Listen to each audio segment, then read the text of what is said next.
Hi, I am Sherlock.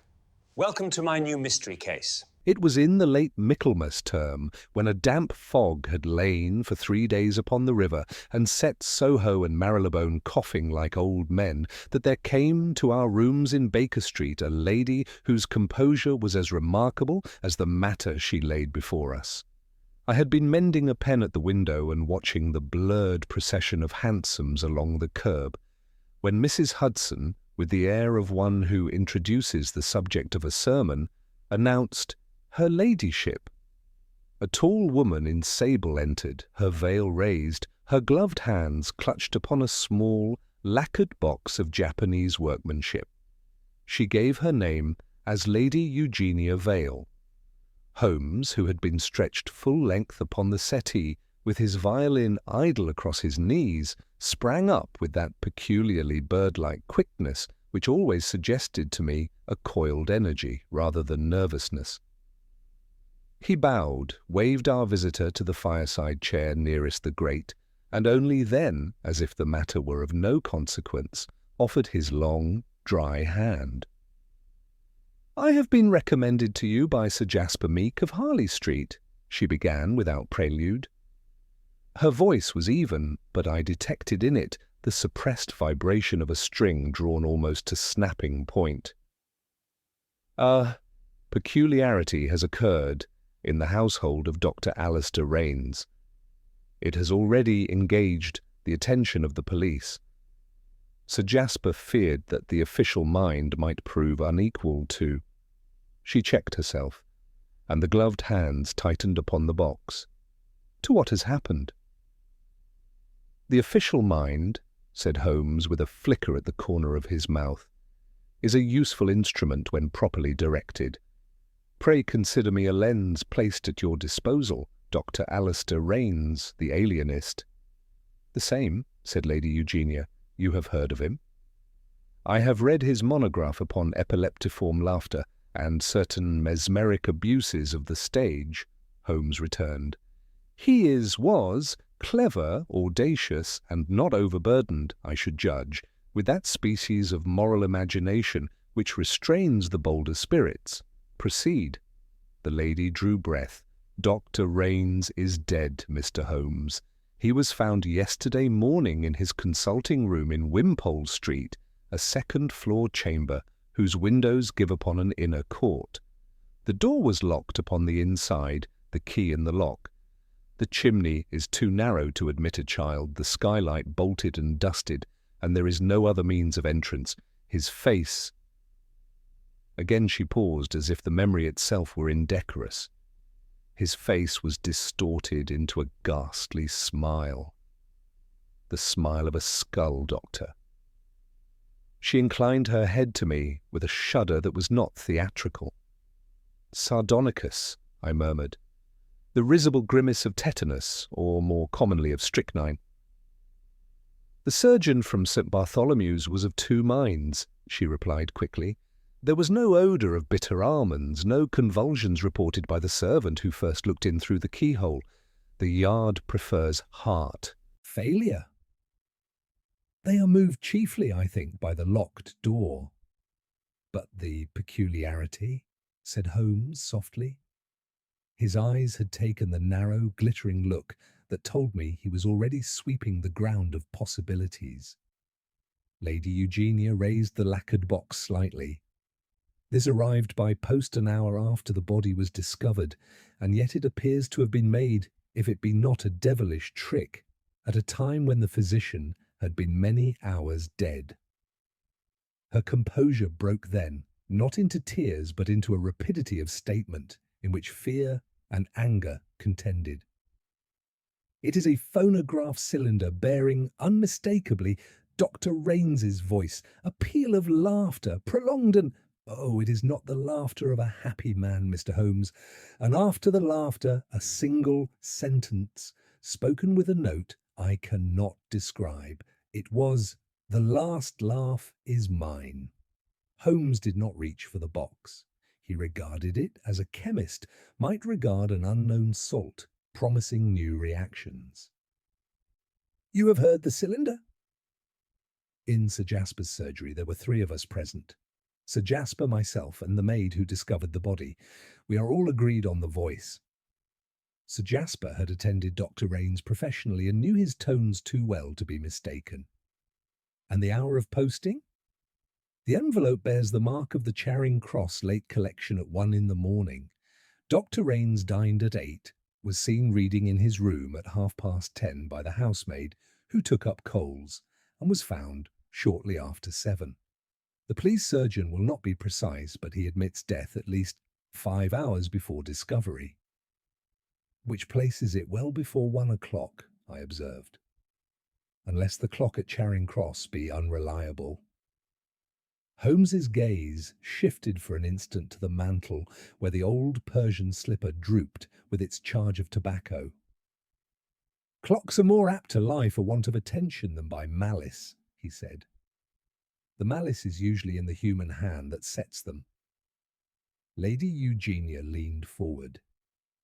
Mr. Holmes, I have known men to go mad under Dr. Raines's care, and men to recover who had been given up for lost.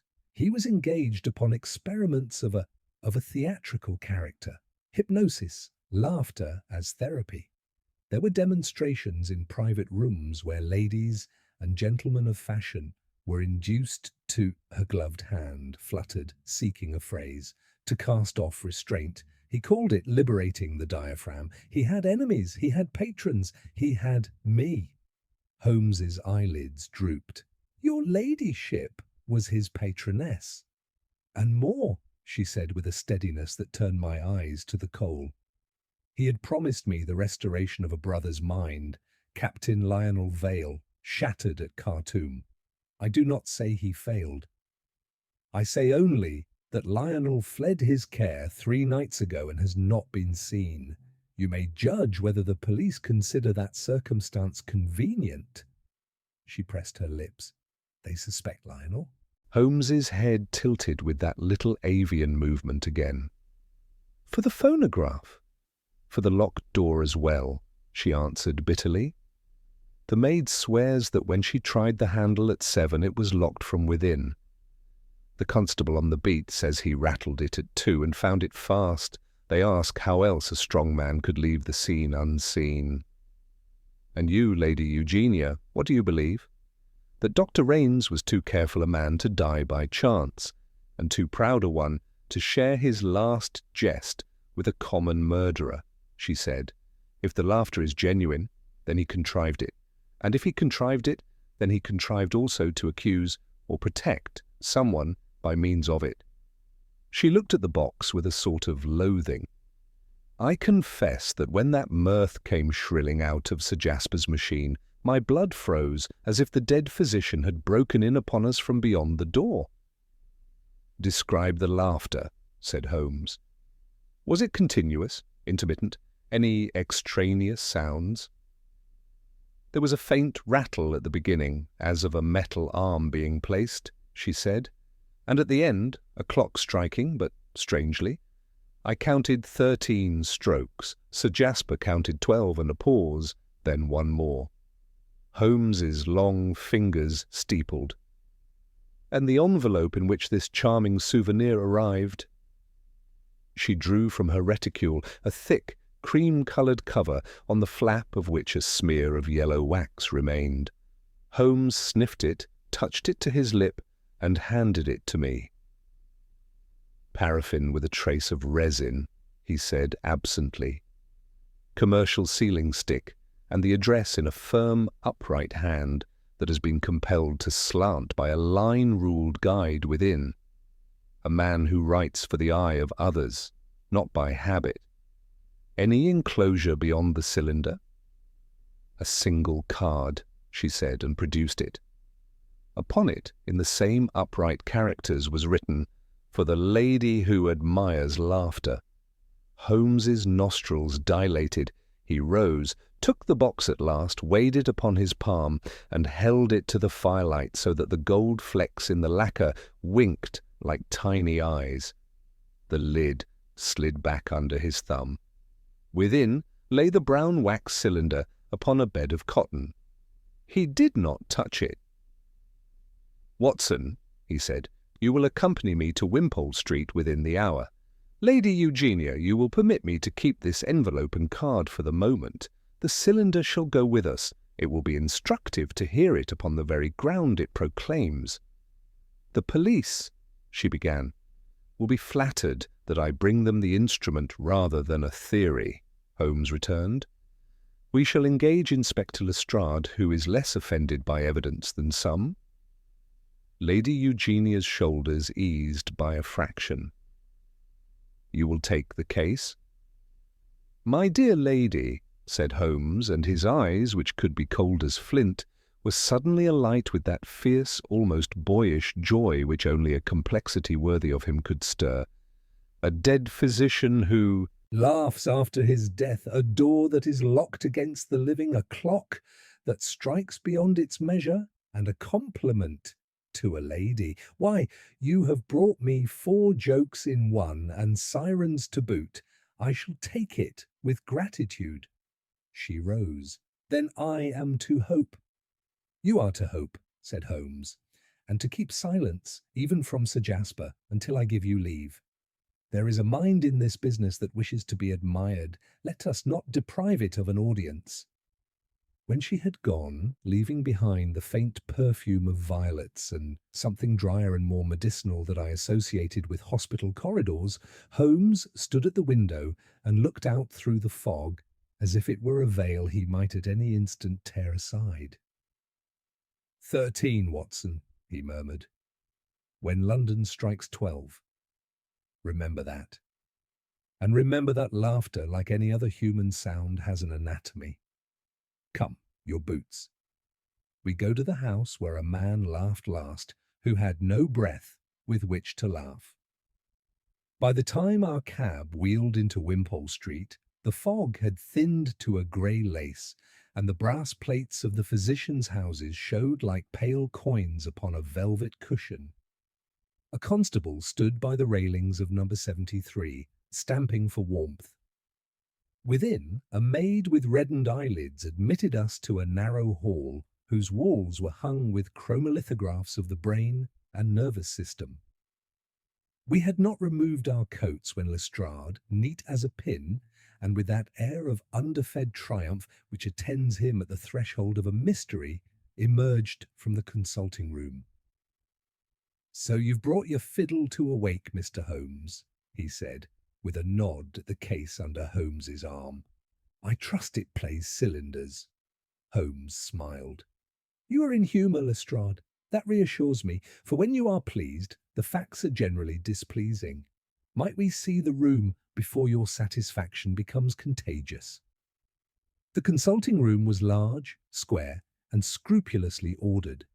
A Turkish rug lay islanded upon parquet. 2 armchairs faced each other at a diagonal with a low table between, upon which rested a glass of water beaded with dust and a stethoscope coiled like a tame snake. The window gave upon a brick well with a skylight far above.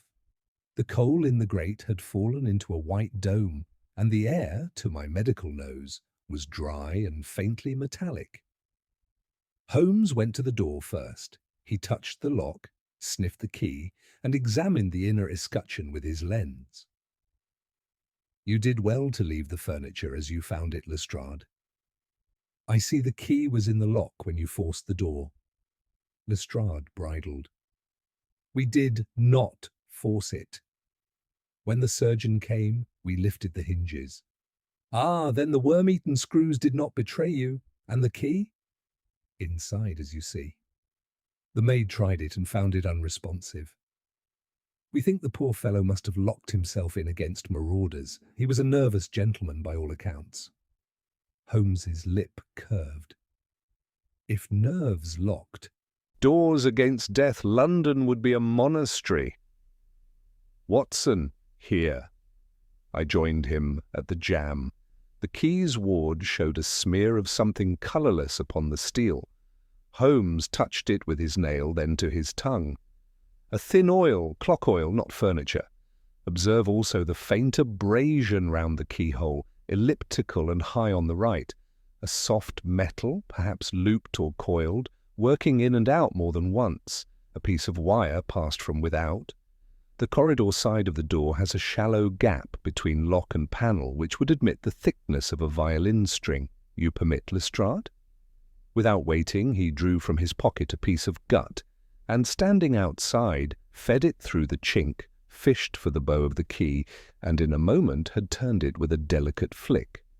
Lestrade's satisfaction paled. But the key was inside.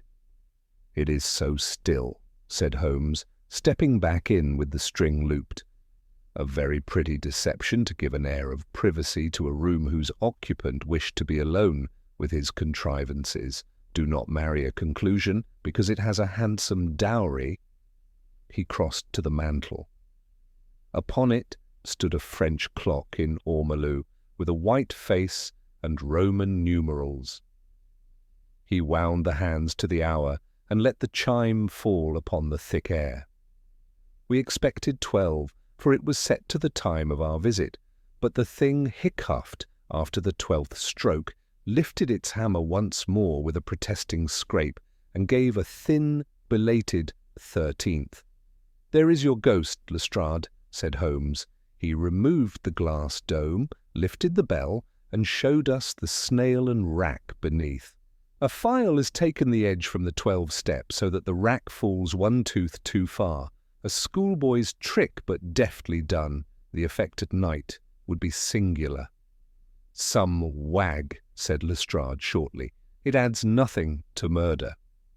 "On the contrary," returned Holmes, "it adds audience. Consider the mind that alters a clock in order that those who hear it may be puzzled at 13, a performer who plays for the gallery." He replaced the bell, then leaned close to the hammer. A pale translucent smear, resin, the same note as on the sealing wax. A stage man's pocket is a museum, resin for bow, paraffin for tricks, gum for moustaches. "Have you a list of Dr. Raines's visitors of the last week?" "We have names," said Lestrade, consulting his notebook with reluctant efficiency.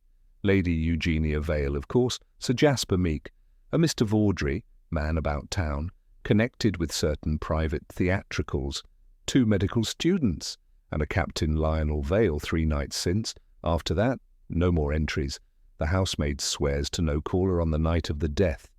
Holmes had knelt upon the rug and was tracing with a goose quill the outline of faint marks in the pile. 2 chairs were moved closer between 10 and midnight, he murmured, and moved back later by a different hand. "The imprints are not congruent. See, Watson, the front right foot of the patient's chair left a deeper bite, as of a heavy gentleman shifting forward under suggestion. Later, the chair was pulled back by a slighter person. Note the drag and the absence of a second bite.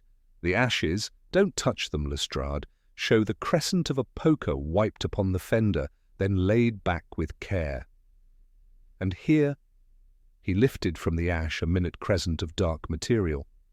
"Vulcanized rubber, from a tube perhaps. We shall pocket that." He went to the window. The sash was latched, the paint unbroken, the sill filmed with dust except for one oval no larger than a sixpence. "A watch crystal laid here, or a lens," he said, "and a hair, fair but not a woman's, coarser and cut square as a military man's barber will do. Captain Vale may leave his presence more legibly than his innocence." Lestrade seized upon the name as a drowning man upon a plank. "He quarrelled with the deceased, Mr. Holmes." The maid heard raised voices. "You shall not," says one. "I will and I must," says the other. The captain left before midnight in a passion. "We'll have him." "We shall have him," Holmes agreed equably, "and so will whoever placed us upon his track. Pray do not deprive our invisible impresario of his star suspect. It would be discourteous."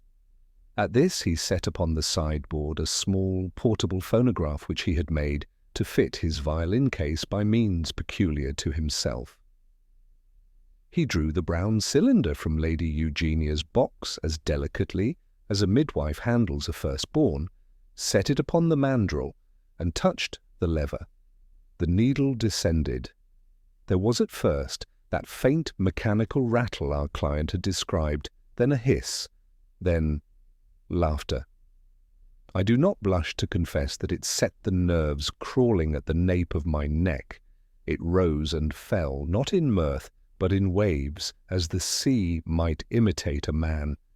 Then, unmistakably, the voice of Dr. Raines. "The last laugh is mine."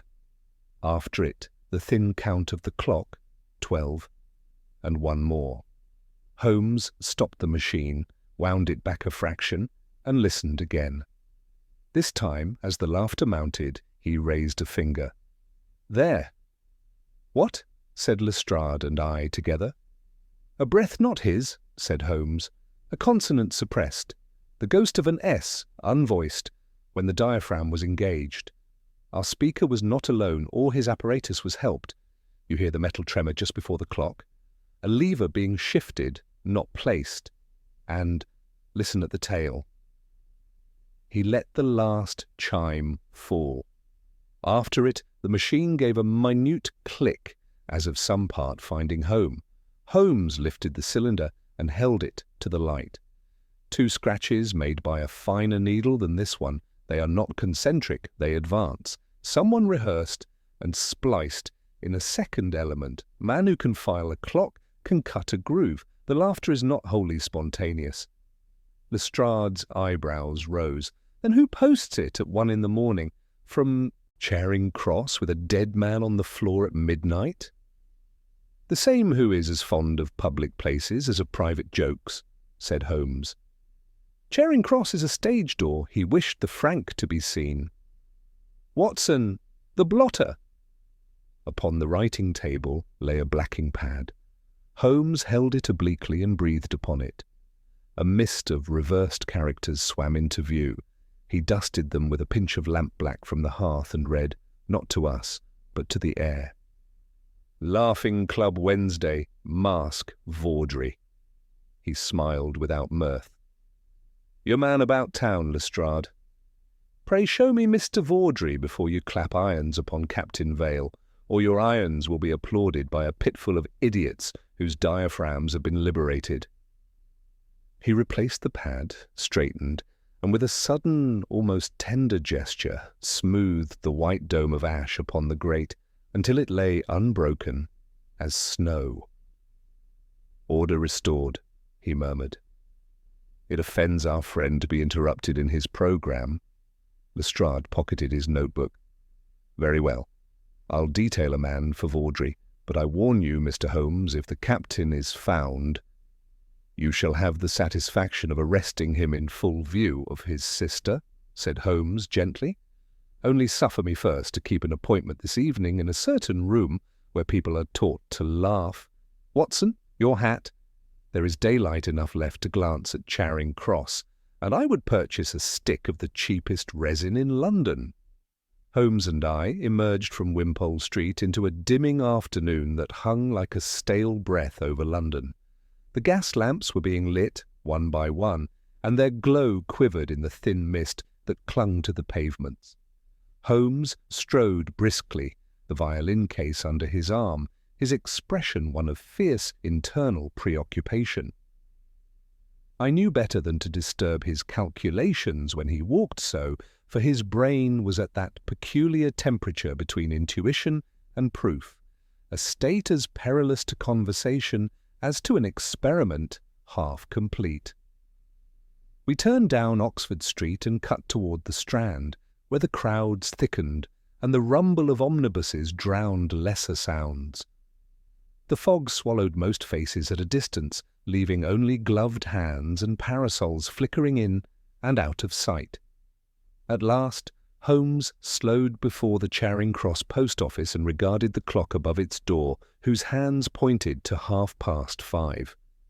He studied it, then withdrew from his pocket a small notebook, making a rapid notation. "Watson," he said suddenly, "observe the clock. Its chime is 3 minutes behind the hour. When the cylinder was posted here at 1 o'clock, that discrepancy would have been unnoticed by all but a pedant. And yet the late Dr. Raines, or his impersonator, relied upon that time stamp to lend authority to a false narrative of time. It was no accident. Our man wanted the official record to agree with his illusion. "You believe the postmark was manipulated?" I asked. Holmes's eyes glinted beneath the brim of his hat. "Manipulated by foresight, not forgery. The cylinder was prepared earlier, the envelope addressed and sealed, but it was deposited not by the hand of the murderer, who must have wished to appear elsewhere. A proxy, Watson, one easily deceived or easily bought. We may yet learn which." He tapped the brass rail with his cane. "Now to the music shop opposite. I require resin, not for my bow, but to compare with the trace upon that clock." Inside the small shop, the odour of polished wood and oil hung thick. Holmes purchased a cheap stick of violin resin, broke it in two with deliberate care, and pocketed one half. The shopkeeper, a stooped fellow with a patch over one eye, eyed him suspiciously. "You do a brisk trade in this?" Holmes asked casually. "Among the students, sir. Dr. Raines was a customer once, I think. Used to buy strings for his experiments." "So he said." "Paid cash, he did." Holmes inclined his head. "A man who knew the value of quiet transactions. You have a good memory, my friend." He dropped a sovereign on the counter. "It pays to keep it sharp." We left, turning east toward the river. I noticed Holmes was unusually alert, his gaze flickering to faces in the crowd, the carriages that passed, even the signs above shops. He was collecting impressions, piecing together a mental geography I could scarcely follow. At the corner of Northumberland Avenue, he paused and motioned me into the shadow of a lamp-post. "You see that man loitering near the tobacconist's, the tall fellow in the grey coat?" "Yes," I said. "He seems to be waiting for someone." "Precisely. He has waited 20 minutes, yet his eyes are fixed not upon the door, but upon the reflection in the window pane. He is watching the street, not the shop. You will observe also the faint yellow dust upon his cuffs, resin dust by the colour of it. I believe he plays the violin after a fashion, or has been pretending to." "You suspect he is connected to Raines?" Holmes smiled faintly. "Let us test it." He stepped from the shadows and crossed the street with his most disarming air of leisure. "My dear Vaudrey," he cried suddenly, as though greeting an acquaintance. The man started, his gloved hand half raising to his hat, before he stopped himself. That single involuntary gesture was enough for Holmes. "I beg your pardon," Holmes said lightly. "I mistook you for another gentleman of my acquaintance, a performer at the Lyceum. The resemblance is striking." "No harm done," the man said shortly. His voice was deep but tremulous, as if recently strained. "Good evening." He turned as though to go, but Holmes's next words arrested him. "Perhaps you would know where the Laughing Club meets tonight. I am told Mr. Vaudrey has arranged a demonstration most diverting." The man stiffened, his pupils widening in alarm. "I don't know what you're talking about," he muttered, then hurried away into the fog, his boots striking unevenly upon the stones. Holmes let him go a few yards before turning to me. "A small fish, Watson, but one that swims in the same pond. We shall attend the club this evening. Our friend Mr. Vaudrey will not resist the temptation to perform before his audience, and I wish to see what sort of laughter is bought and sold there." The hours that followed were spent in preparation. Holmes changed his attire in our rooms at Baker Street, donning a shabby suit, a false beard, and an expression of genial idiocy which transformed his sharp features into those of a provincial actor fallen upon misfortune. He thrust a pamphlet into my hand titled "Laughter as Medicine," penned by none other than Dr. Alistair Raines, and instructed me to keep it visible in my pocket. "Tonight we are enthusiasts of psychological amusement," he explained. "You will play the earnest doctor in search of moral cures, I shall be your assistant, recently discharged from the asylum. Do not laugh unless compelled. They are sensitive to irony. By 8 o'clock we were in Bloomsbury, climbing a narrow stair behind a tavern whose windows glowed red with gin and smoke. The upper room had been stripped of furniture, save for a low platform and a row of chairs. Around 30 people were gathered, men and women alike, their faces hidden by black domino masks.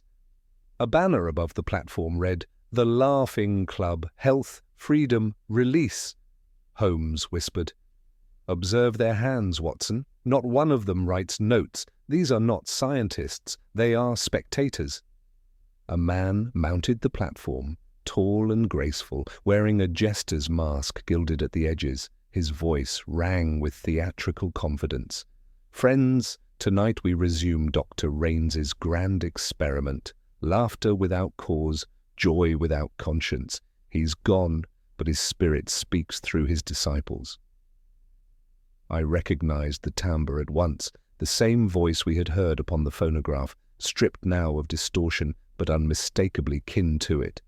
Holmes's hand touched my sleeve lightly. "Mr. Vawdrey," he murmured, alive and playing the ghost. The performance began, rhythmic laughter forced in waves, participants clutching their sides until the room seemed a madhouse. But behind the hilarity there was something sinister, an undercurrent of hysteria that fed upon itself.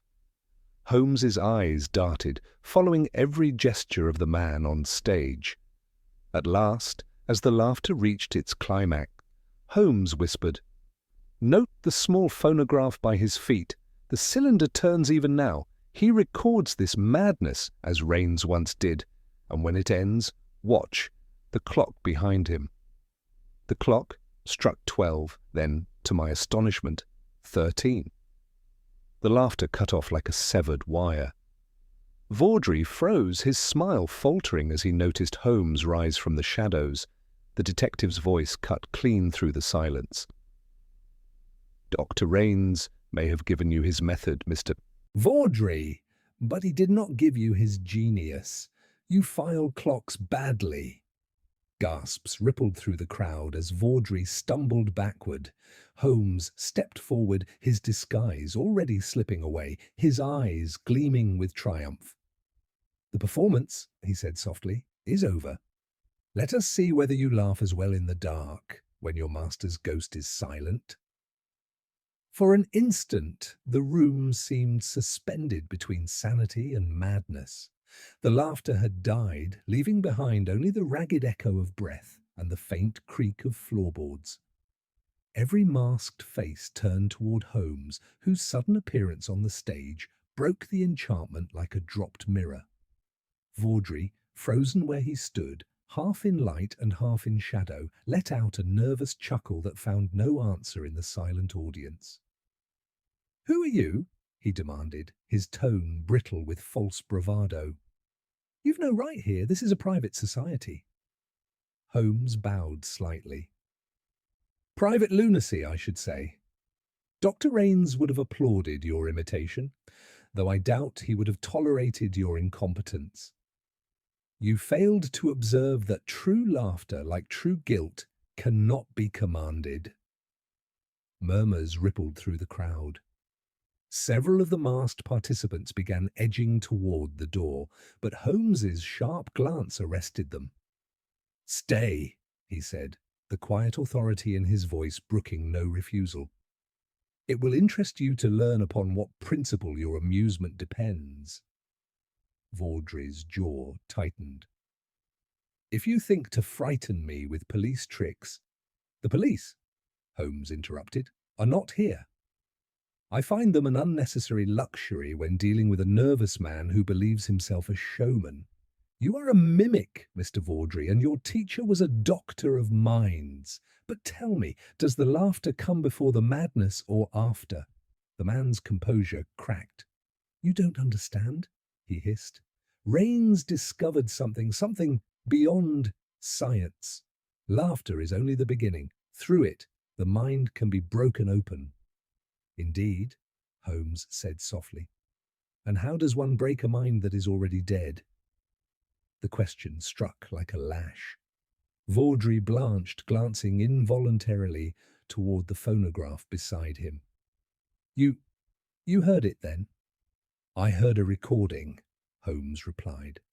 But not a confession. Raines's laughter was not his own. It was a graft, an artificial construction, a duet masquerading as a solo, one voice feeding upon another. Vaudrey made a strangled sound. You cannot prove. Proof is the privilege of reason, said Holmes coldly, but demonstration belongs to art. And with that, he stepped forward, stooping to the phonograph. In a single motion, he detached the cylinder, held it up to the lamplight, and addressed the audience with the air of a lecturer at the Royal Society. Behold the instrument of delusion, a machine that speaks for the dead. Its grooves contain laughter, shaped by two hands, Raines's and another's. The second hand, I believe, belongs to our host tonight. A murmur rose, a woman screamed. Holmes continued, implacable. When Dr. Raines prepared his experiment, he required a subject, someone to test the endurance of reason under sound. He chose you, Mr. Vaudrey, but you were not content to be the experiment. You wished to be the experimenter. You discovered how to splice his laughter with your own, and when he sought to expose your theft, you silenced him permanently. Vaudrey's face glistened with sweat. You think I killed him for that? Not for that alone, Holmes said, his tone now as sharp as the edge of a blade. You killed him because he laughed at you. A performer cannot forgive mockery. You turned his final study into theatre. You sealed him in his room, wired the lock from without, and posted his death cry to a woman whose admiration you envied. Lady Eugenia's name struck him like a blow. He staggered back, his composure shattered, eyes wild above his mask. She admired him, not me. She called me his shadow. Holmes's voice fell to a low, terrible calm. A shadow is harmless until it learns to mimic movement. You learn too well. Vaudrey lunged for the phonograph, but Holmes moved quicker, thrusting the cylinder into his pocket and catching the man's wrist in a grip of iron. The crowd scattered, chairs overturned, women shrieking as Watson and I pressed forward together. For a moment, Vaudrey struggled like a madman. Then, as the door burst open and Lestrade's familiar voice barked, "Stand fast there!" he froze, panting, and sagged against the wall. Holmes relinquished him with quiet satisfaction. "You are late, Lestrade," he said. "But not useless. Our friend here will not flee. He has rehearsed this scene too often to spoil the ending." Lestrade, flushed and astonished, took the prisoner in charge. "What's this about a club, Mr. Holmes? My men outside said there was laughing fit to wake the dead." "Exactly so," Holmes murmured. And the dead, for once, answered. As the last of the masked guests were herded down the stairs, Holmes turned back to the empty platform. The clock behind it still stood at 12:13, its mechanism faintly ticking, though no longer chiming. He approached it, examined the dial, and gave a small exclamation of satisfaction. "Observe, Watson," he said, pointing to a narrow aperture behind the casing. A cavity large enough to conceal a thread connected to the hammer. When drawn from below, the chime could be altered at will. That explains the phantom 13th stroke both at Wimpole Street and here. It was his calling card, a signature of madness disguised as precision. "But the phonograph?" I asked. "How could he have arranged its posting if he was present here all along?"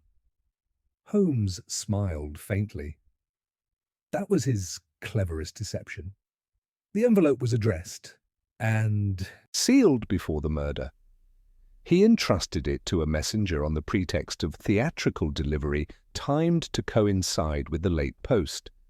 The boy who posted it will recall a payment in gold, though he cannot describe his employer's face. The mask served that purpose as well as it does now. When Raines was found, the evidence seemed supernatural, an echo from beyond. Vaudrey wanted applause even from the grave. He pocketed the cylinder once more and replaced his hat.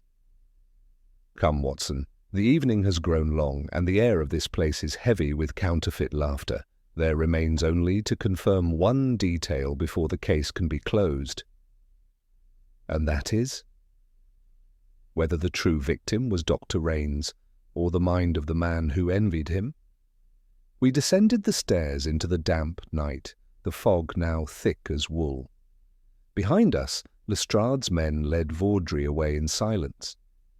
Yet as we stepped into the street, a sound drifted from the shuttered room above, a faint, metallic chuckle, mechanical and hollow, as though some forgotten cylinder still turned. Holmes paused, his face unreadable in the gaslight. "Listen, Watson," he murmured. "Even a recording, once made, cannot be silenced by reason. That is the danger of imitation. It outlives the original." And with that, he turned into the mist, his coat flaring like a shadow among shadows, leaving me to follow through the fog that swallowed laughter, guilt, and London alike. We had not gone 20 paces along the fog-wrapped street when Holmes halted so suddenly that I nearly collided with him. The faint rattle of carriage wheels somewhere ahead broke the silence. Otherwise the city was hushed, its gas lamps swimming like small suns in the mist. Holmes's head tilted slightly, and he drew from his pocket the recovered phonograph cylinder. He turned it between his fingers as though weighing a thought rather than an object. "Watson," he said at last, "there are echoes in this case still unaccounted for. A man such as Vaudrey, imaginative yet shallow, could execute Raines's death with ingenuity, but he could not conceive the elegance of its aftermath. Someone shaped him, as surely as Raines once shaped his patients. We have caught the actor, but not the playwright." "You think he had an accomplice?" "I think," said Holmes quietly, "that Vaudrey was both student and instrument. His guilt is real, but not original.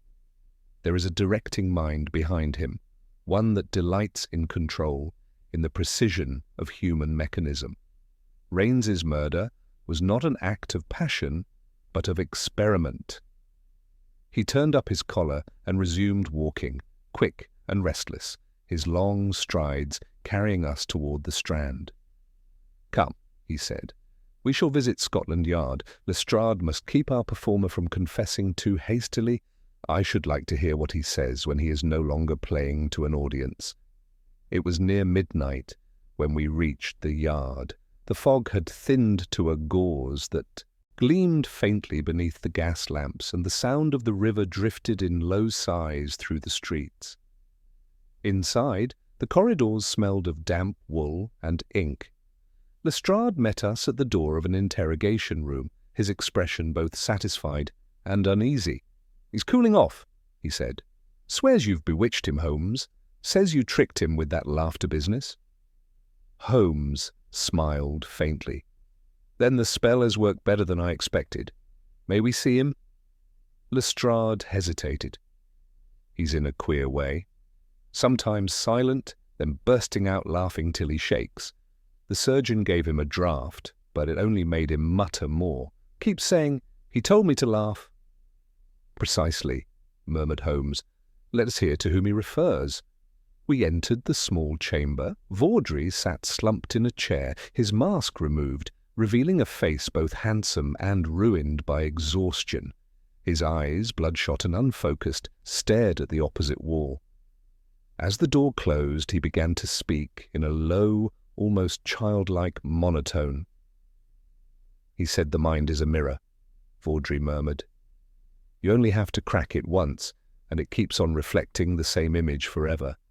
He said laughter breaks the mirror. I wanted to see—" His voice caught, and a thin giggle escaped him. I didn't mean to hurt him. He was laughing too. Holmes's voice, calm and clear, broke through the haze.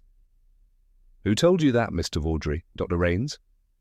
The man blinked, as if waking from a dream. No, the other one." The one who wrote to me. He said he'd studied under Rains. He sent me notes, formulas for the rhythm of laughter, the tones that unsettle the nerves. He said Rains stole them. He said I could reclaim what was mine if I helped him prove it. So I did what he said. I made the machine sing. Holmes leaned forward slightly. This correspondent, did he give a name? Vaudrey's lips moved soundlessly, then whispered, Vale. I started. Captain Vale? Holmes's expression did not change, but the keen light behind his eyes sharpened. Of course, the missing brother, the experiment that failed or succeeded beyond its design. Vaudrey nodded feverishly. He came to me at night, said Rains ruined him, said laughter was the cure and the curse. He taught me to breathe it. He told me to send the box to make her hear it so she would know what Rains had done to him. He began to tremble, his voice rising into hysteria. It wasn't murder, it was medicine. He laughed first. Holmes raised a hand, signalling Lestrade. Enough for now. Have your men keep watch, but no questions. His mind is splintering along the very fracture Rains intended. When we were outside again, Holmes lit his pipe in silence. The flare of the match briefly illuminated the hard lines of his face. So the circle closes, he said. Lady Eugenia sought a cure for her brother's madness. Rains treated him, by means perhaps ingenious, but certainly perilous. Vale escaped, as she told us, and his mind turned inward upon the very contagion he had been made to endure. He found Vaudrey, the impressionable imitator, and shaped him into a weapon of revenge. The laughter was never Rains's, it was Vale's triumph. Then Vale is alive and dangerous? Undoubtedly, but he will not flee far. He has played too careful a game to abandon the stage before the final act. There remains one piece yet in his hand, the lady. She was both the motive and the message. He will wish to complete his performance. The thought chilled me. You think he will seek her? I think, said Holmes, that he already has. He strode toward the street, hailing a cab with sudden urgency. To Harley Street, Sir Jasper Meek's. Lady Eugenia will have sought his counsel before returning home. If Vale means to confront her, he will choose the place most symbolic of his humiliation, her faith in medicine. The cab rattled through the empty streets, the fog parting in slow swirls around the lamps. Holmes sat forward, his fingers drumming against his knee, his eyes distant but fierce. It is an old pattern, Watson, he said softly. The mind that breaks cannot rest until it makes others witness its fracture. He will show her the face of laughter as he knows it, monstrous and endless. When we arrived, the lamps outside Sir Jasper's residence were still burning. The butler, pale and nervous, met us at the door. Her ladyship came an hour ago, sir, to consult Sir Jasper.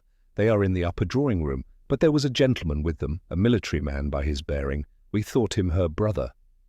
Holmes's eyes flashed. He is not. Before the man could answer, Holmes had bounded up the staircase 3 steps at a time. I followed, my heart pounding. From above came a sound that froze the blood in my veins, a peal of laughter, loud, broken, and hideously familiar. Holmes flung open the door.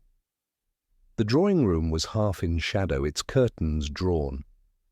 Lady Eugenia stood near the hearth, her face white as the lace at her throat.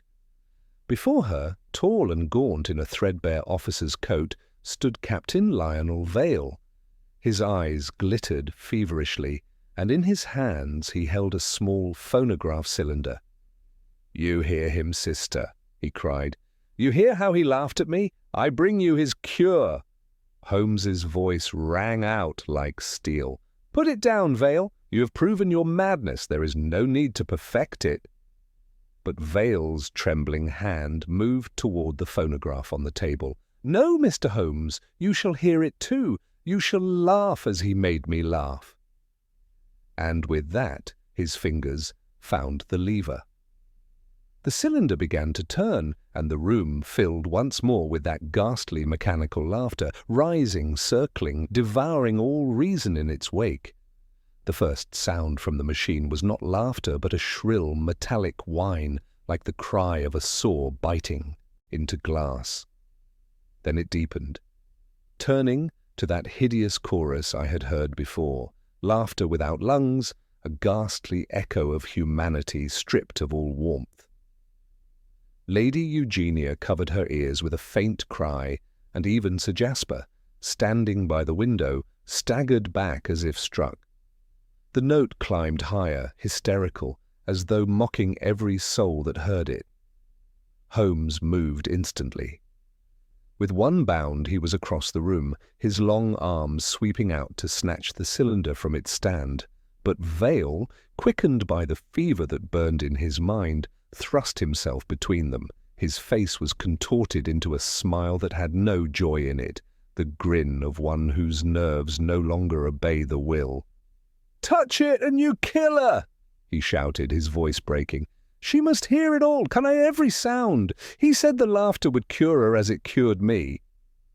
Holmes froze, studying the man with that hawk-like precision that seemed to slow time itself. "No, Captain," he said quietly, his tone the measured calm of a surgeon before an incision. "You mistake pain for cure. It did not heal you, it hollowed you out. It is not laughter that saves, but silence." Vale trembled, his hand still upon the machine. "You don't understand. He found the secret. The sound opens the mind, it frees it. Raines called it the final levity. When I laughed, I saw everything. I saw God himself laughing at us all." "God has better humour," Holmes murmured. "You saw only the reflection of your torment.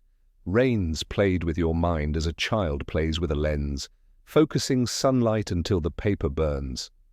"Liar!" Vale screamed. "He betrayed me. He promised me freedom." "And gave you chains," Holmes returned sharply. "You broke them by killing him. Now you would bind your sister to the same fate?"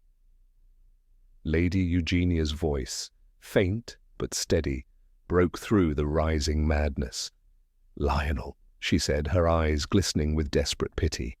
"Look at me, brother. I loved you before he ever touched your mind. Don't let his ghost keep you from yourself." For a heartbeat, something human flickered across Vale's face, confusion, perhaps even remorse. His hand wavered on the lever. Holmes took a cautious step forward. I followed, my revolver drawn though I dreaded to use it. But the cylinder still turned, the laughter swelling into a frenzy, filling the walls with its manic vibration. Holmes's eyes darted to the phonograph, then to me. In a whisper, barely audible over the din, he said, "Watson, the wire behind the cabinet." I moved swiftly to obey, crouching behind the sideboard where a tangle of wires connected the machine to a small electrical amplifier, a crude but effective device. With a quick tug, I severed the connection. The phonograph gave a strangled squeal and fell silent. The laughter ceased as if choked mid-breath. Vale recoiled as though the air had been struck from his lungs. "You killed it," he gasped. "You've killed—" "The sound!" Holmes seized his arm. "No, Captain, only the delusion. What you called laughter was nothing but the echo of your own breaking mind." Vale struggled weakly, then went limp, staring at the dark cylinder with glassy eyes. "He told me it would make me whole again," he whispered. "He said the voice of laughter was eternal." Holmes's grip softened slightly, though his expression did not. "It is eternal, perhaps, but not divine. It exists only where reason has fled. Come, Captain, let the silence speak instead." But the man's body gave a violent convulsion, and before either of us could react, he wrenched free and hurled himself toward the hearth. In one motion, he snatched a burning coal from the grate and pressed it to the phonograph cylinder. The wax hissed, blackened, melted, releasing one last short burst of laughter like the dying gasp of some infernal thing. Then it was gone. Holmes sprang forward, forcing the coal from Vale's hand. The captain sank to his knees, the acrid smoke curling about him, his face illuminated by the fading glow. "It's finished," he muttered hoarsely. "No more laughter. No more voices. I've silenced him." He swayed, and I caught him just as he fell. His pulse fluttered weakly beneath my fingers. Holmes knelt beside us, his hand steady upon Vale's shoulder. "He has silenced more than a machine," Holmes said gravely. "The fire has done its work too well." Sir Jasper, white-faced, fetched water and brandy, but the damage was beyond aid. The captain's breathing grew shallow, then ceased entirely. The expression upon his face was strangely serene, as though the laughter he had feared and worshipped had finally released him. For several minutes, no one spoke. The silence was immense, almost holy after that ghastly storm of sound. Lady Eugenia knelt beside her brother, her tears falling silently upon his sleeve. Holmes rose and went to the window, drawing back the curtain just enough to let in the faint, grey light of dawn. "Poor soul," he said softly. "He was both victim and instrument. Raines's ambition outlived him in the mind he destroyed. The man's laughter will echo nowhere now, but in memory." I turned toward him. "And the case, Holmes? What will you tell the Yard?" "The truth," he said simply. "That Captain Lionel Vale perished through the effects of madness induced by criminal hypnotic experimentation. Vaudrey will confirm it, though his own mind may never again be sound. The law may punish imitation, Watson, but not possession." Lady Eugenia rose slowly, her face pale but resolute. "You have spared him worse than death, Mr. Holmes. I can never repay you." Holmes inclined his head. "There is no debt, madam. We have only removed the echo of another man's cruelty. Let the laughter rest." As we stepped out into the chill morning, the first rays of light were breaking through the fog, turning the damp stones to silver. Holmes paused at the threshold and looked back once more. "It is curious, Watson," he murmured, "how a single sound can unravel a mind. Yet silence, though empty, has never killed anyone." We walked home in silence, the streets slowly awakening around us. I could still hear, faintly and unwillingly, the ghost of that laughter somewhere at the back of my thoughts. But Holmes's figure beside me, tall and unyielding, seemed to drive it away with every step. At Baker Street, as the kettle sang and Holmes poured himself a cup of coffee, he spoke at last. "There are many ways to study the human mind, my dear Watson," he said. "Dr. Raines chose the cruelest, to provoke madness in order to measure reason. He wished to prove that even sanity could be made to laugh at itself. In that, perhaps, he succeeded. Too well." I said nothing. The fire burned quietly, the ticking of the clock the only sound. Outside, the fog had lifted, and London, scrubbed clean by dawn, seemed almost peaceful. Yet when the clock struck the hour, I could have sworn, just for a heartbeat, that it struck not 12, but 13. Holmes looked up, eyes narrowing in amusement, and said quietly, "A charming defect, Watson. But let us not have it mended. It keeps us humble before the mysteries that remain." For several days after the tragic death of Captain Vale, Baker Street lay under a hush that I could not dispel. Even the usual bustle of London beyond our windows, the rolling of hansom wheels, the calls of vendors, the clatter of hooves, seemed dulled, as though the city itself wished to draw breath after such dreadful laughter. Holmes spent those days in complete silence, smoking endlessly, pacing from hearth to window and back, his gaze moving restlessly over the Persian slipper, the violin, the chemical retorts, touching none of them. He was, I knew, in the final stage of that peculiar melancholy which often followed his most difficult cases, when the fever of deduction left him hollow. On the third morning, while I sat with the Times, Holmes spoke without preamble. "Watson, do you believe in echoes?" I looked up, puzzled. "In the acoustic sense, certainly. In the metaphysical, no." He smiled faintly. "And yet this case is an echo, is it not? A sound born of another sound. Dr. Raines's work did not die with him. It reverberated through the minds he touched, Vale, Vaudrey, even Lady Eugenia. Each was a resonant surface, vibrating long after the initial note ceased.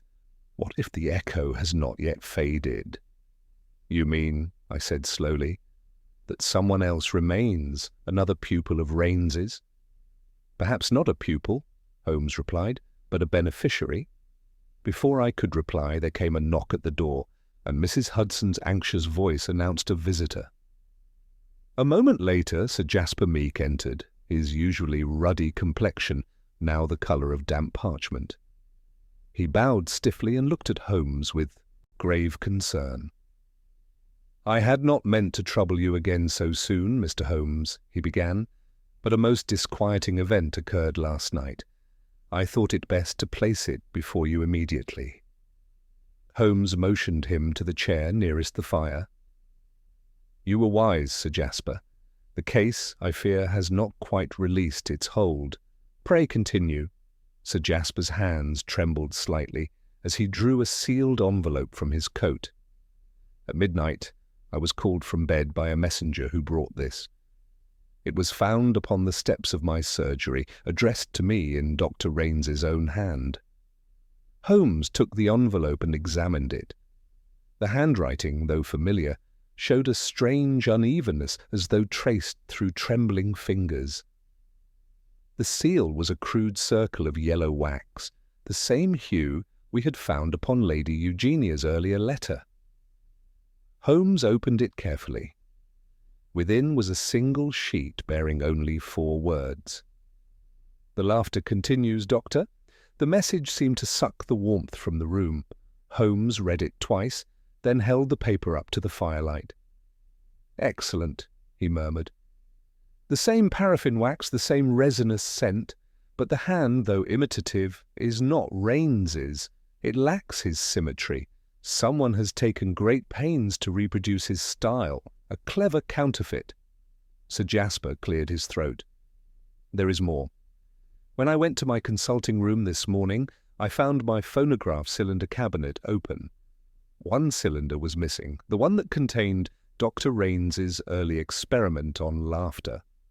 Holmes's head snapped up. "Describe it." "It was a test of involuntary mirth," said Sir Jasper. "Raines believed certain tonal frequencies could induce laughter mechanically. It was one of his more unwholesome amusements. He kept it as a curiosity." Holmes rose and began to pace. "The stolen cylinder, the forged note. Yes, the echo has not faded, Watson. Someone is determined to prolong the performance." "Do you suspect Vale had an accomplice?" I asked. Holmes stopped before the fire, his eyes distant. "I suspect an observer, my dear fellow. Someone who watched the tragedy unfold and found inspiration in its madness. Remember Lady Eugenia's words. Raines's demonstrations were fashionable among certain circles. He had patrons, admirers, and imitators. Vaudrey was one. There may be others who shared his taste for theatrical cruelty." Sir Jasper leaned forward, his voice low. "Then we are not yet safe?" "On the contrary," said Holmes, "we are precisely where the author of this farce wants us, on the edge of dread, listening for the next sound. You will, of course, do nothing. No police reports, no alarms. The sender must believe you paralyzed by fear. Watson and I will act as your shadows tonight. If this phantom laughter intends to visit Harley Street again, we shall greet it properly." That evening, as dusk deepened over London, we concealed ourselves within Sir Jasper's surgery. The lamps were extinguished, leaving only the faint glow of the fire reflected upon the glass of the instruments. Holmes stood motionless beside the curtained window, while I waited behind the screen near the desk. The house was utterly silent, save for the slow ticking of the clock and the faint crackle of burning coal. Midnight came, the clock struck 12, and, chillingly, one more. 13. I felt the hairs rise on the back of my neck. Holmes did not stir. A soft tap sounded at the outer door, then the faint scrape of a key turning in the lock. Holmes's silhouette tensed. The door opened an inch, then another. A gloved hand reached in, placing something upon the floor. The intruder withdrew silently, the door closing behind. Holmes was across the room in 2 strides. He knelt, holding his lantern close. A small phonograph cylinder lay on the tiles, bound with twine. He cut it free and examined the label. Experiment number 13, Rains. 13 again, I whispered. Indeed, he murmured. Our correspondent favours consistency, but note, the handwriting is not Rains's this time. The loops are narrower, the strokes lighter. A woman's hand, I should say. He straightened, his expression sharp with realization. Watson, our echo is not of the doctor, but of his admirer, Lady Eugenia Vale. I started. Impossible. She was terrified. Precisely. Terrified minds often become curious ones. Her guilt over her brother's death, her fascination with Rains's methods, what better balm than to convince herself that his work lives on? She has perhaps sought to continue it in secret, believing it redemption, the theft, the note, all meant to draw me back, to prove that laughter may yet be tamed by science. Before I could reply, a sound pierced the stillness, the unmistakable whir of another phonograph, faint yet near. It came from the adjoining room. Holmes threw open the door, and the air was filled with laughter again. Not the shriek of madness this time, but a low, rhythmic chuckle, deliberate and steady, as though someone laughed with us, not at us. Holmes advanced, and there, upon the surgeon's table, stood a second phonograph, its cylinder turning slowly. A slip of paper lay beside it. Holmes read aloud, "For you, Mr. Holmes, the last laugh is yours." He snapped off the machine, and silence fell once more. But in that silence I felt, unmistakably, the lingering tremor of unseen amusement, as though somewhere beyond the fog of London, another mind, unseen and unrepentant, had begun to laugh. For a long moment, none of us spoke. The machine had fallen silent, but its presence lingered in the air like a grin too wide to fade. Sir Jasper's hands trembled as he wiped his brow, while Holmes stood absolutely motionless, his eyes fixed upon the phonograph as though reading invisible letters in the smoke that still curled above it. The sound had lasted no more than a minute, yet it had left behind an impression far deeper than fear, a sense of unfinished design. Holmes moved at last, crossing the room with quiet deliberation. He examined the machine, the wax cylinder still turning faintly, its mechanism winding down. "No trace of tampering," he said. "The key is new, the wax untouched, save by the usual stylus. The laughter, Watson, was recorded not tonight, but before. Whoever left it wished to assure us they remain at liberty, to mock us from a distance. It is theatre, deliberate, cruel, and precise." Sir Jasper exhaled shakily. "Then she is guilty, Lady Eugenia?" Holmes shook his head, his expression thoughtful rather than accusing. "Guilt, my dear sir, is a human word. What we have here is obsession. Lady Eugenia may have sent this, but not as a criminal, rather as a disciple. There is a vast difference between those who commit evil and those who cannot bear to let it die." He turned to me suddenly. "Watson, the wax. Take note of the coloration. Darker than the others we've handled. Industrial grade, likely not made for parlour use. There's only one importer in London for this type of material, Havisham & Co., off Gray's Inn Road. They serve the medical and theatrical trades. We shall call upon them in the morning." Sir Jasper rose. "And tonight?" "Tonight you sleep," Holmes said simply. If our correspondent intended harm, they would not have announced themselves with laughter. They mean to test us, to draw us nearer. Let them believe they succeed.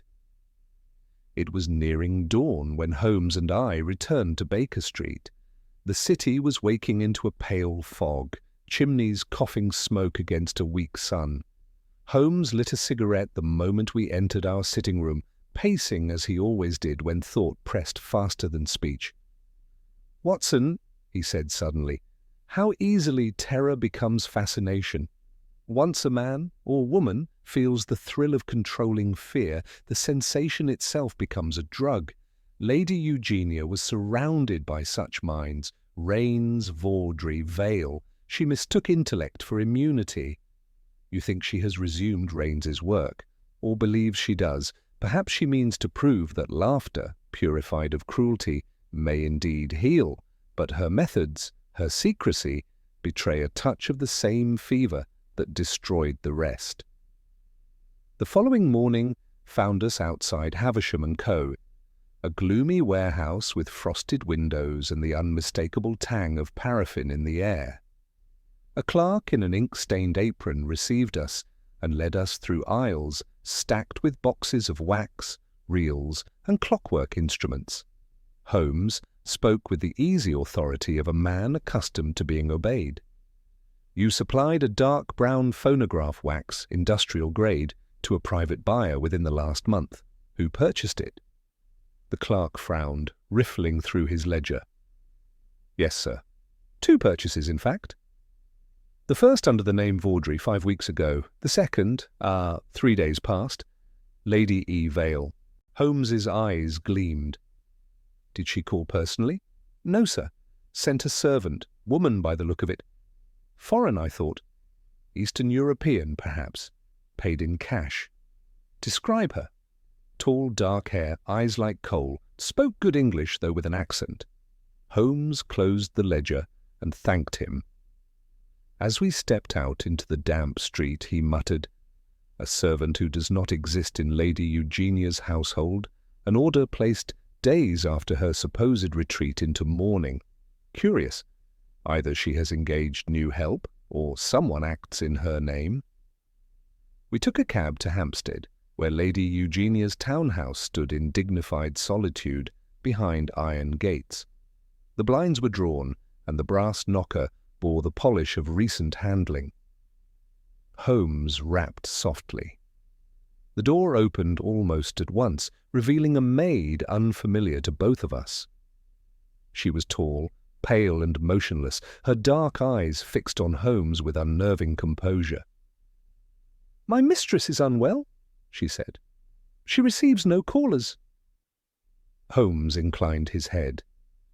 "Be so kind as to tell her that an old admirer of Dr. Raines has come to pay respects. The name is unimportant. She will understand."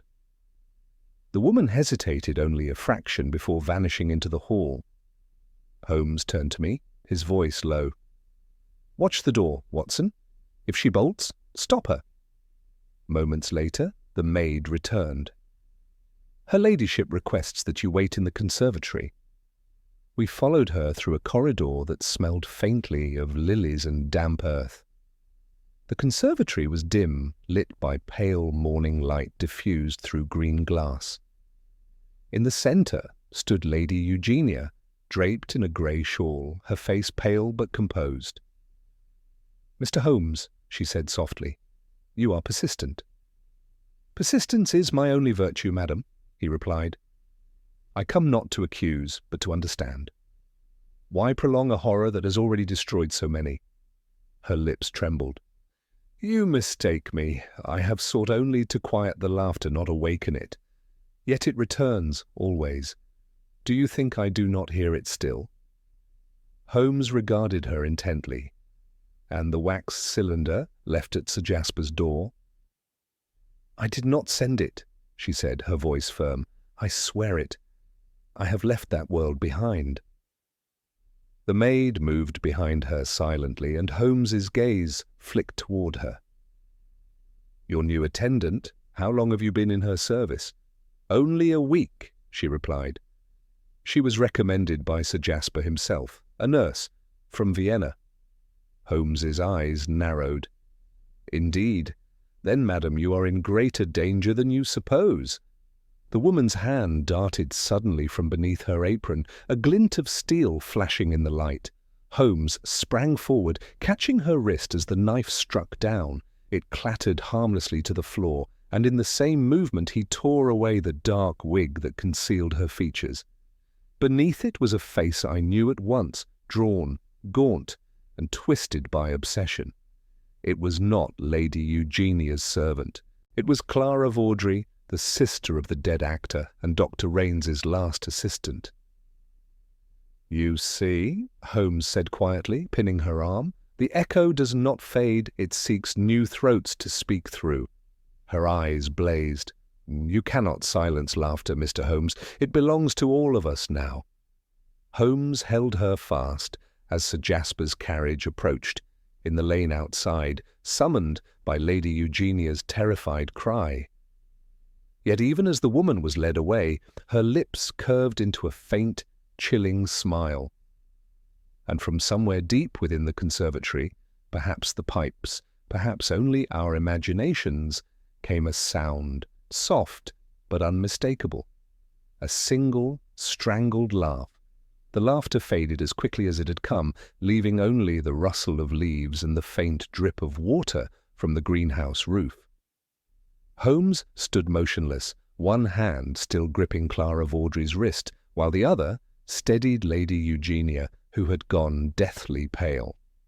The woman's defiance seemed to waver under the detective's gaze.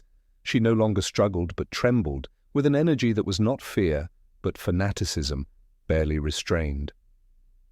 "You are Clara Vaudrey," Holmes said quietly, "sister to the late actor and confidant to Dr. Raines. You were his assistant in those experiments which led to madness and death." Her lips twitched into a grim smile. "Confidant? No, disciple. He taught me the anatomy of laughter, how it shapes the mind like a sculptor's tool. I perfected what he began." Holmes regarded her coldly. "You perfected a disease, not a science. You have haunted the remnants of his work like an echo too stubborn to die. The notes to Sir Jasper, the cylinder in his hall, they were yours." Her eyes gleamed with a strange pride. "It was necessary. You thought the case ended with Raines and Vale, but neither understood the depth of his discovery. He unlocked a door, and I only stepped through it. You, Mr. Holmes, cannot silence the human desire to play God." Lady Eugenia, still clutching the back of a chair for support, whispered, "Why, come to me. What harm had I done you?" "Harm?"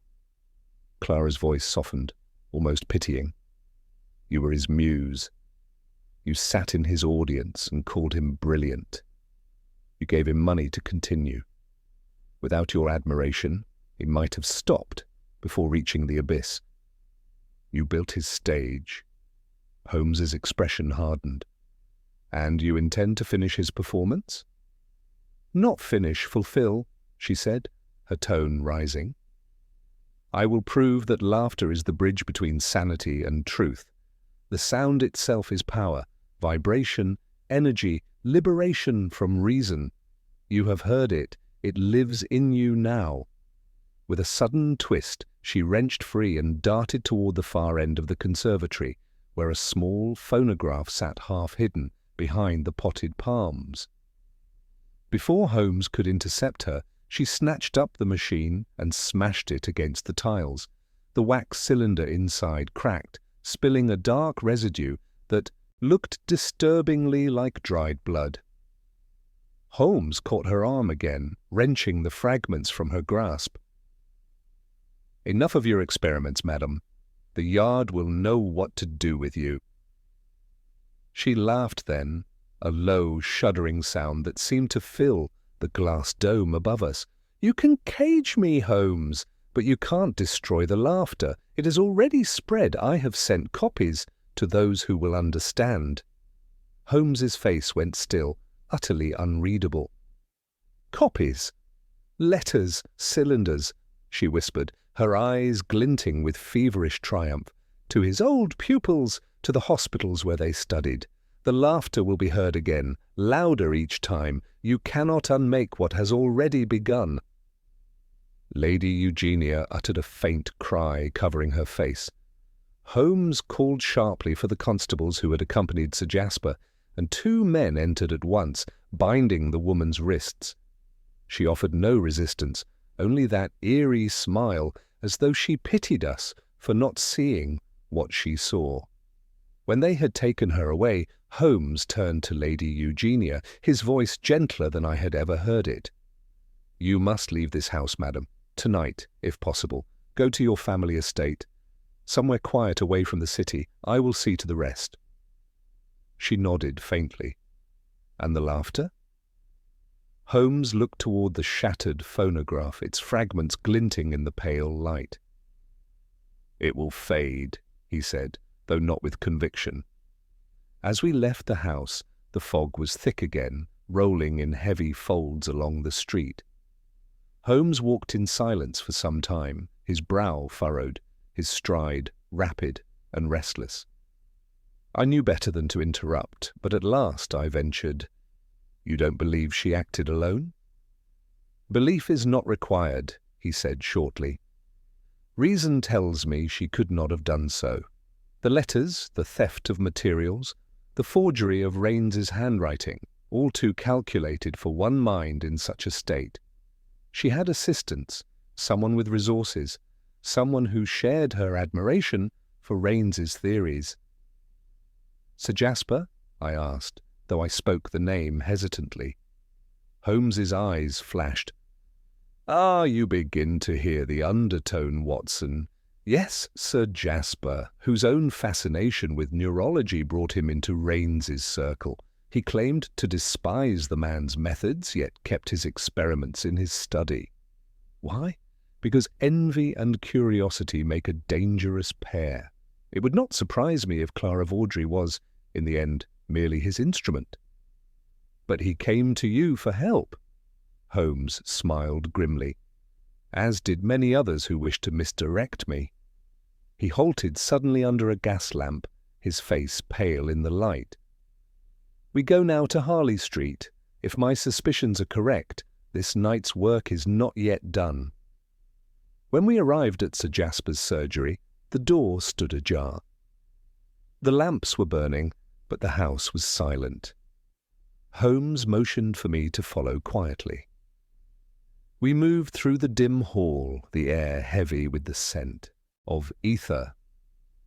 In the consulting room, Sir Jasper sat slumped in his chair, his eyes fixed upon a phonograph that whirred softly on the desk before him. A wax cylinder turned slowly, emitting a faint, rhythmic chuckle, dry, hollow, and unending. Holmes crossed the room in 2 strides and stopped the machine, but the sound seemed to linger, echoing faintly in the very walls. Sir Jasper looked up at us then. His lips moved soundlessly for a moment before he whispered, "She was right. It opens the mind." Holmes bent over him swiftly. "How long have you listened to that cylinder?" "Since she brought it," the doctor murmured. "It was not hers, it was mine. I made it with Raines long ago. We recorded laughter until it broke us. I thought it destroyed. But it remembers." Holmes's jaw tightened. "And now it has remembered you." The doctor gave a sudden, sharp laugh, one that curdled into a rasp. His eyes rolled upward, and he collapsed forward upon the desk. I reached for his pulse. It fluttered once, then ceased. Holmes stood very still. "So ends the last of Raines's circle," he said quietly. "Madness claims its author as surely as its victims." I turned to the phonograph, horrified by the thought that such a small device could wield such ruin. "What will you do with it, Holmes?" He took the cylinder from its spindle and held it up to the firelight. "I shall destroy it," he said, "but not yet. One cannot burn evidence before it has confessed its last secret." As we left the house, dawn began to spread like pale ink across the fog. Holmes looked out over the awakening city and said, half to himself, "Rains sought laughter as the music of the soul." What he found was its scream. And though I walked beside him, I could not shake the feeling that somewhere behind us, in the cold chambers of Harley Street, a faint sound still lingered, soft, deliberate, and inhumanly amused. Holmes did not speak for some time as we made our way through the pale, quiet streets. The city was stirring to life once more, unaware of the strange madness that had just claimed its last conspirator. The bells of St. Marylebone tolled faintly across the fog, and each note seemed to fall with a hollow echo as though repeating the grim laughter that still haunted our ears. When at last Holmes broke the silence, his tone was low and deliberate. "You saw, Watson, how even a rational mind such as Sir Jasper's could not withstand the contagion once he yielded to it. Raines's discovery was not laughter as medicine, it was laughter as infection. The sound strikes directly at the nerves that govern restraint. It becomes irresistible, commanding rather than contagious." I shuddered. But surely, Holmes, with Raines and his followers dead, the horror ends here? He gave me a sharp look. "You speak as though death guarantees silence, yet death has been the very instrument by which this laughter has persisted. Each participant has sought consciously or otherwise to leave behind a trace. Raines with his posthumous recording, Vale with his delusions, Clara Vaudrey with her scattered cylinders, and now Sir Jasper with his relapse into madness. The pattern is too deliberate to be coincidence." We turned onto Baker Street, the first rays of sunlight glinting upon the windows. Holmes ascended the stairs with brisk determination and went straight to his desk. From his pocket he drew the cylinder he had taken from Sir Jasper's phonograph and placed it carefully beside his chemical instruments. He stood over it for several seconds as though studying a venomous creature in a glass jar. "I have destroyed many things that could kill," he said finally, "but few that could think." I started. "You believe it to possess intelligence?" "In the crude sense that any mechanism born of human intention may seem to think," he replied. "Observe, every time one of these cylinders changed hands, it chose its moment. It arrived after a death, appeared when minds were weakened, spoke when silence seemed secure. Coincidence, perhaps, but the illusion of volition is itself a weapon. If a sound can compel the nervous system, who is to say it cannot guide the will?" He sat, steepling his fingers, his gaze fixed upon the fire. "Raines once wrote that the human voice, properly tuned, might awaken hidden sympathies in the brain, the resonance of memory itself.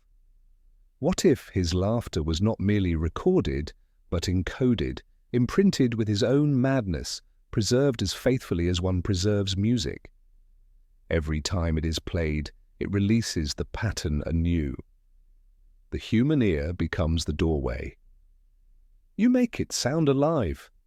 "Alive, no," he said quietly. "Enduring, yes, like an infection that needs only one host to survive."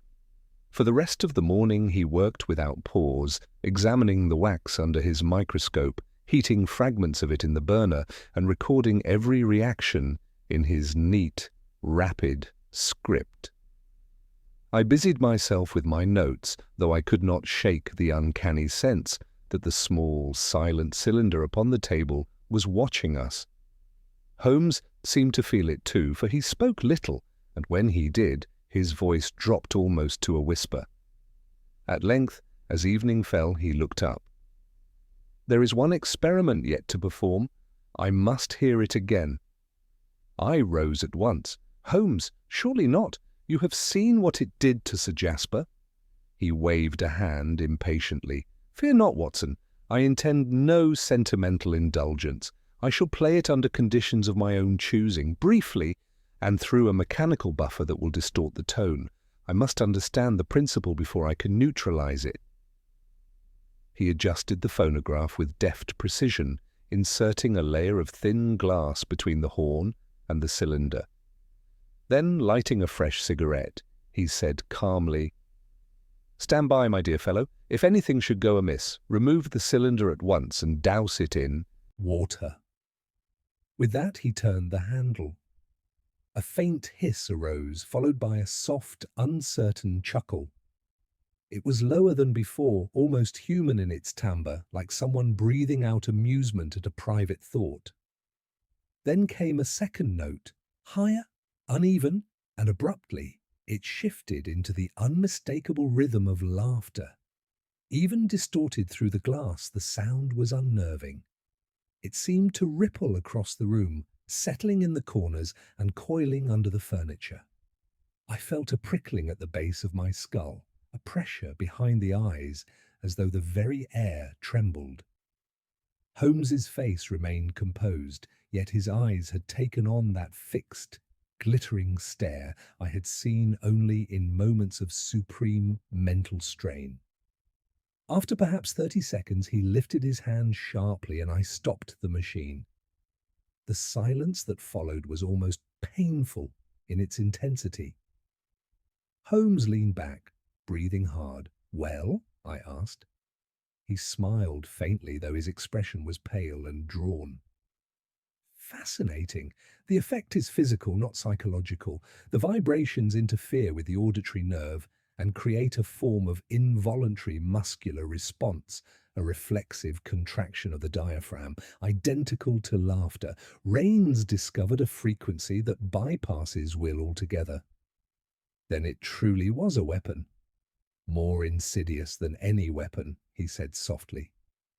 "A contagion of the nervous system disguised as mirth, but every infection has its counter-agent." He rose, began pacing again, and finally stopped before the fire.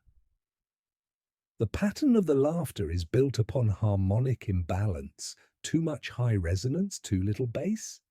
If we invert it, the result should neutralize the vibration's influence."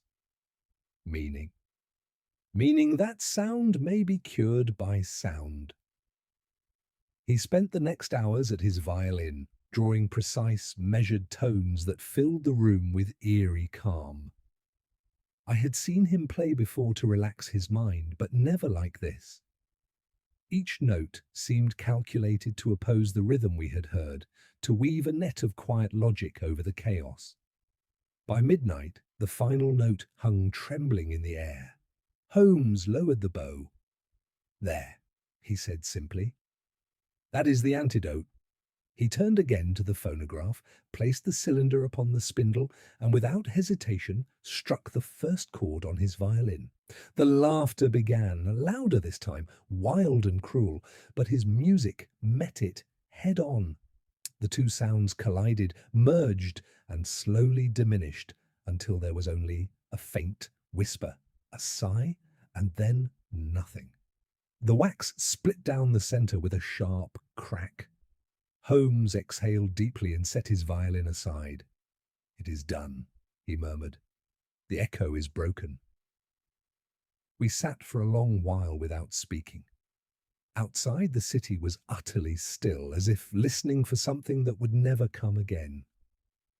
Then Holmes looked up at me, his eyes weary but calm. "Watson," he said, "mankind's laughter has always been a fragile thing, born of wonder, easily twisted into cruelty. Let us hope it never again finds a doctor to dissect it." And with that he rose, extinguished the lamp, and left the shattered cylinder to cool upon the table, while the faint, pure note of his violin, the sound of reason restored, lingered softly in the dark. The fire had burned low in the grate, throwing long shadows upon the walls of Baker Street. Holmes sat in his chair, motionless, his fingers steepled beneath his chin, while the broken remains of the cylinder lay upon the mantelpiece beside his violin. Outside, the wind had risen, moaning faintly against the panes like the ghost of that dreadful laughter which had so nearly driven men to madness. Yet within our little sitting room there was only calm, a weary, solemn calm born of minds that had wrestled with darkness and prevailed. For a long time neither of us spoke. Then Holmes stirred, his eyes gleaming faintly in the firelight. "It is curious, Watson," he said softly, "how frail a thread separates genius from ruin. Dr. Raines sought to heal the mind by commanding it, and in doing so became its prisoner. Those who followed him, Vaudrey, Vale, Clara Vaudrey, even poor Sir Jasper, were merely reflections of that same folly, each believing he could master a force that was never meant to be mastered." I nodded, gazing into the coals. "And yet, Holmes, it was you who mastered it in the end?" He smiled faintly, that rare, tired smile which told me he had no interest in glory. "No, my dear fellow, I merely neutralized it. I did not conquer it. There are things in the world which no human hand should touch.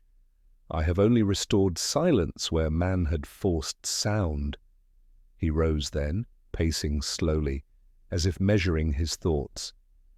Raines's laughter was no more supernatural than a plague germ, but it was born of the same arrogance, the desire to improve upon nature without understanding its limits. It infected not the lungs, but the soul. The last ember in the grate flared briefly, then sank to ash. I felt the heavy weight of all that had passed. The dead doctor locked in his chamber, the actor who mimicked madness until it consumed him, the sister who turned science into creed, and the physician who believed himself immune. Holmes had stood at the center of their circle, the lone voice of reason in a symphony of insanity. I glanced toward the violin resting upon its stand. "And the melody you played, Holmes? The one that shattered the laughter. You've written it down, I trust?" He shook his head. "No, some things, Watson, are best left ephemeral. The antidote should not survive the poison." His words fell into the quiet room like the closing of a door.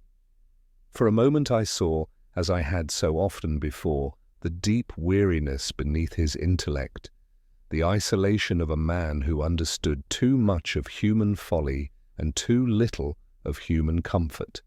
Then with a sudden briskness he straightened his cuffs as though brushing away sentiment. "Well," he said lightly, "London has not been cured of its laughter, and I, for one, have no desire to see it silenced. You will find the morning papers quite dull, without a single mention of Raines or his infernal experiments. I have arranged with Lestrade that the official account shall describe it as a series of unfortunate delusions brought about by chemical exhaustion. The world prefers its horrors unnamed, and who am I to deny it that luxury?" "And Lady Eugenia?" I asked quietly. "She will recover," Holmes replied. "Sorrow often restores where science fails. I have written to a trusted physician in Bath. She will be removed from London for a time. The city has heard enough laughter for one lifetime." He crossed to the window then, drawing back the curtain. The dawn had begun to lift above the rooftops, washing the fog in pale gold. For the first time in many days, the light seemed clean, untainted by that lingering sense of dread. Holmes stood there for a while, watching the awakening of London, the carts rattling to market, the faint cry of the paper boys, the ordinary life returning as if madness had never stalked its streets. At last he turned back to me, and the faintest hint of warmth touched his voice. "It is a remarkable thing, Watson, how the world forgets its terrors with the sunrise. Perhaps that is why I envy it." "You have given it reason to forget," I said.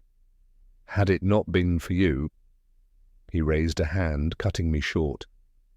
"Spare me your generosity. I am content to know that reason has prevailed for one more day. As for laughter, let it return to where it belongs, in the mouths of men, not in their machines." He sat again, reaching for his pipe, and soon the familiar tendrils of smoke curled lazily through the air. The grimness of the past days seemed to soften, dissolving into the comfort of routine. Outside, the bells of St. Paul's began to toll, not mockingly this time, but with calm precision. 12 strokes, and no more. Holmes smiled faintly. "You hear that, Watson? Order restored. Even the clocks have recovered their sense of humour." I could not help but laugh then.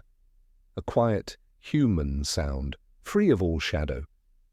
Holmes's eyes flicked toward me with something that might have been amusement, or relief, or perhaps both. And so it ended, as his cases so often did, not with triumph, but with understanding. The laughter that had haunted London was gone, its echoes broken by the steady hand of logic and the fragile courage of silence. Yet as the morning brightened, and Holmes turned once more to his pipe and his papers, I could not help but think that somewhere, far beyond the city's hum, a faint, ghostly echo still lingered, not of horror, but of warning. For even laughter, in the wrong hands, can become a weapon. And Sherlock Holmes, ever watchful, would be there to silence it again.